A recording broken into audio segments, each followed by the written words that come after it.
Hi, Garcia Gladiators. This is Miss Bings, and today your lesson will be on the basics of the Republic of Texas era. The vocabulary that you will learn for today's lesson: republic, annexation, border dispute, and debt. And the main ideas that you will learn today: one, the basics of the way Texas forms a new government. Texas faces challenges in the new republic, so you will learn what those challenges are. And the election of 1836, Texas' first elected president. All right, so here is a timeline of the major eras of Texas history, and we are right here: 1836 to 1845, Republican statehood. All right, we started off learning about the physical characteristics of Texas and then the people that lived here in the beginning. Then we learned about exploration and early colonization: Pineda, De Vaca, Cortez, and La Salle.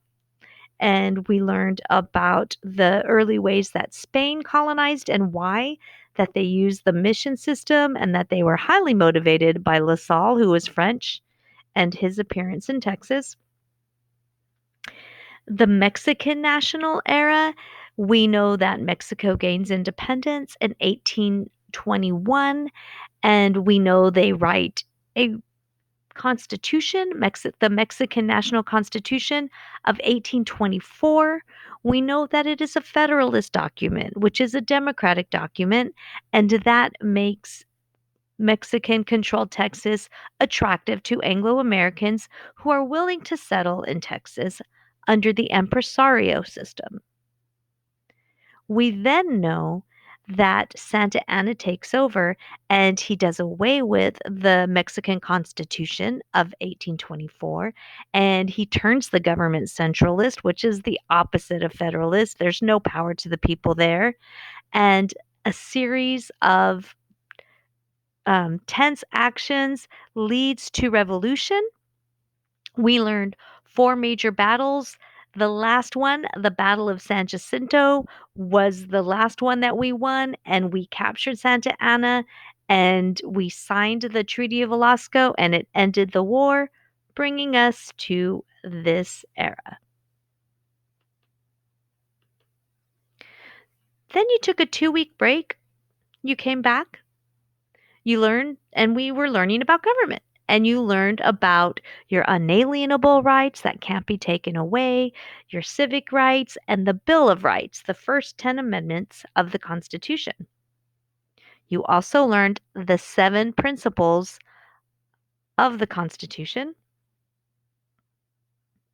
But now, back to your regular scheduled program. Here we are, the Republic and Statehood era, 1836 to 1845.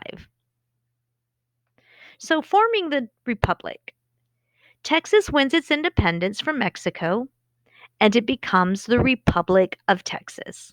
The Treaty of Velasco officially ends the war, and we become the Republic of Texas. The Constitution of 1836 was finally ratified or approved September 1st, 1836, and this created a constitutional republic. So remember, this is one of your vocabulary words. A republic is a form of government whose representatives receive their authority from the consent of the governed. Think republicanism. Remember republicanism? You elect representatives. It's the same thing. Republic is a form of government where you elect representatives. And it kind of has a popular sovereignty kind of thing going on too, right? The power is in the people. All right, I just kind of wanted to give you like just a reminder of where we've come, the way Texas looks. This is Coahuila, and this is what they were calling Tejas. So Coahuila y Tejas. This is what Texas looked like under Mexico. You can't really put it on a keychain. It's not really attractive. Would look terrible on a license plate. Don't know. Kind of looks like Davy Crockett's hat, if you ask me. I don't know. But this is what it looks like under the Republic of Texas. Better, right? It's kind of pretty. I don't know. I'm still not convinced that this would look really good on a license plate. But let's go ahead and take a look. We still have the Rio Grande as the border between Mexico and Texas, the Sabine River as the border on the eastern side of the state, bordering Louisiana, the Red River up towards the north, bordering Oklahoma and Texas. But we have all this extra that we're not used to seeing, right? But there it is, the Republic of Texas map. Let's go ahead and look at the Texas that we know of today. Let's just review. The Rio Grande is the boundary between Texas and Mexico. The Sabine is the boundary between Texas and Louisiana. And the Red River is the boundary between Oklahoma and Texas. So, sounds good, right? The only thing, remember your vocabulary word was border dispute? We want the Rio Grande, right? That's what the Treaty of Velasco said. But look, that is not where Mexico is going to want the border to be. They're going to want it to be here, the Nueces. So let's take a look. So, see what I mean? Disputed territory. So we want the Rio Grande, but Mexico is going to want the Nueces to be. So you see all of this land right here is disputed. Mexico is not giving that up that easily. So that is taking us to our first problem. So, problems in the New Republic. Mexico refused to recognize the Treaty of Velasco. So, Santa Anna, they said he signed it as a prisoner of war. So, it can't be authentic, is what they're saying. If he's a prisoner of war, how can he freely sign a treaty on behalf of a government? Also, Texas needed other countries to recognize their independence. So they were able to sign a treaty with France, Great Britain, the United States, and the Netherlands so they could do commerce and have diplomats and things like that. And then that border dispute. Mexico claims the Nueces as the boundary. Texas claims the Rio Grande. So there you go. We said that you were going to learn the problems of the new republic. So there you go. Mexico refusing to recognize the treaty and disputing the border. Big problem. All right. So the next problem, you're not going to answer a question on this, but I'm going to just kind of use it to kind of get you thinking. This is the US public debt. Remember, debt was one of your vocabulary words. So you know debt is money that you owe. Okay, sometimes it means like you owe more money than you actually have. So debt is money that you owe. And this is 1790, right after, like, we're a new country, right after the revolution, relatively speaking. And you see that we're starting off with a certain amount of debt. Right here, Civil War, a spike in debt. World War One, a spike in debt. The Great Depression, it's a Great Depression. You're going to expect a certain amount of debt. But look at this. After World War II, a spike in debt. So, what conclusion can we draw? Well, obviously, war is expensive. Well, the new republic, they just finished a war, the Texas Revolution. So, the new government is in debt. They owe a lot of money. So, money is a big problem. They owe a lot of money. War is expensive. So the debt of the Republic of Texas, it was inherited from the provisional and ad interim government, estimated at $1.25 million, which I'm sure was a huge sum back then. The naval debt, the that the branch of the military, it drained money. The Republic bought two vessels, the contract for each of which provided that if the amount was not paid at its maturity date of 1 year, the price would be doubled. So they're just going to make decisions, and at the end of the republic, 1845, the debt is going to be officially estimated at $10 million, which is quite a bit for back then.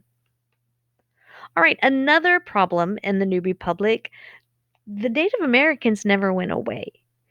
Um, they they did not fight in the revolution, so you may have thought they went away, but actually during the Texas Revolution, the Texans, especially Sam Houston, had promised the Native American groups land, that if they stayed out of the fighting, they would be given land. So now that the Texans won the war, the Native Americans are still here, they're expecting land. What's going to happen with that? Also, remember I told you your vocabulary word would be annexation. Well, like, I don't know if you've ever been to a hospital wing or the wing of a university or school or some official building or even sometimes a mall, and they'll call the new part of the building the annex because it was added onto. Well, that's what annexation is, to add territory, right? So the easiest way to look at annexation in this instance is to remember we are specifically talking about Texas adding itself to the United States, Texas joining the United States as a state. All right. So just know some wanted annexation as soon as possible. Like they could not start the process soon enough after Texas won the war, but others are not going to want Texas to lose its independence. They're going to want to keep Texas its own country. All right. So let's get to the election. So think of an election for an executive branch. It helps if you think of more like an executive election, like president or governor of Texas, etc. What issues do you think were the most important in that race? So, as you're thinking of these issues, let's go ahead and refresh the problems that the new republic faced. Mexico, not recognizing them as an independent nation and disputing the border. So, you have that problem with Mexico. Native Americans, so like this outside group, how are you going to deal with this outside group? And debt, money. I found this. It is a chart or a graph, actually. It is a graph of um, the most important, very important issues that voters claimed in the 2020 presidential election. Economy was at the top. So Texas, think of Texas as a new republic with that debt. Foreign policy was up there. Think of Mexico. They're dealing with Mexico, this border dispute, and the fact that they are not recognizing Texas independence. And then remember the Native Americans. Also, don't forget slavery as an issue has not gone away.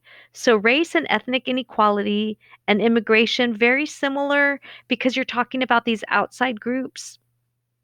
Also, super important. All right. So, it really isn't that different after all these years. The same issues are still important. So let's go ahead and move on to the election of 1836. The Republic of Texas is going to elect its first president. They already had a president, David Burnett, but he was not elected. Um, he was chosen. It wasn't like an election, it was an ad interim president. Okay? Sorry about the confusion. This is like our first like official president. So, no, this is not him, but this guy decides he wants to run. Do you guys remember him? Stephen F. Austin. He considered running. He had high hopes of running. He's going to throw his hat in the ring, but his hopes were dashed when a certain significant figure of the Texas Revolution enters the race. Can you guess who? No, not Davy Crockett and not James Bowie. They did not survive the war. This man, Sam Houston. Sam Houston entered the race 10 days before the election. And this guy, His name is Henry Smith. He was the third candidate. He had served as governor of the provisional state, and I'm sure, had hopes as well. I'm pretty sure you can guess what's going to happen. Please do the Kahoot music in your head. Um, that would be awesome if you could just do that for me. In third place, not even Henry Smith, the father of Texas, Stephen F. Austin himself, came in third. I believe he got like 1.6% of the vote or something really small. Second place, Henry Smith, just a little bit more than Stephen F. Austin by a landslide. Sorry, there's no confetti, but it is Sam Houston. He will be the first official president of Texas. And that is the end of our lesson. I hope that you learned the problems they faced and you learned about the election of 1836 and that you can define annexation, republic, border dispute, and debt. All right, have a great day, and we'll see you next time.